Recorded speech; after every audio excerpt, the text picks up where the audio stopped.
How can I help my miniature Myer lemon? It's barely surviving. And this is Earl from California. And of course, that's a zone 8 there in California. It is in a pot. And of course, he brings it inside if it's cold. So what do you think about that, Mr. D? First, I can tell you what Myer lemons like. I know they're very common. We had a lot of them down around the Mobile area when I lived down there. The zone looks good. He's in that zone 8, he ought to be able to grow a Myer lemon. They like at least 8 hours of full sun a day. They like a well-drained soil. Don't need to overwater them. The number one cause of yellow leaves and dropping leaves in Myer lemons is too much water. They need to be pruned when pruning is needed, and insects and diseases need to be controlled, and they need to be protected from the frost, and we see that he does that. Right. The thing that concerns me more than anything is the fact that he's fertilizing them every 3 months. I don't understand. Well, I'd like to know what he's fertilizing with. Yeah, I would too. Unless it's just nitrogen.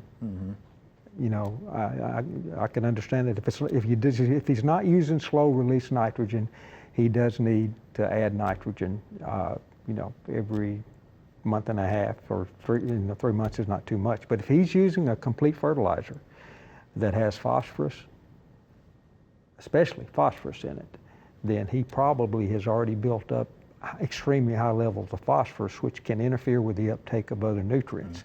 So that's a question that I have now. Sure. If it's not a complete fertilizer, if it's just strictly nitrogen he's using that often, then I don't know what the problem is. All right. Anything you'd like to add, Joel? And that might be why he's got iron chlorosis.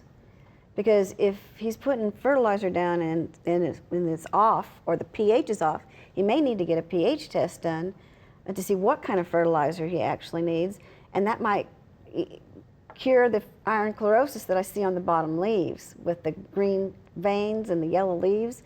It might be that the plant can't take up the right amount of fertilizer that he's already, applying. Right. Because something is built up, the pH is off, or there's too much phosphorus, or something is going on. Yeah, and again, he's fertilizing every 3 months, so yeah, definitely something's building up. And we're talking about a pot. Yeah. Something that's in a pot. Yeah. Yeah, so it can make the difference.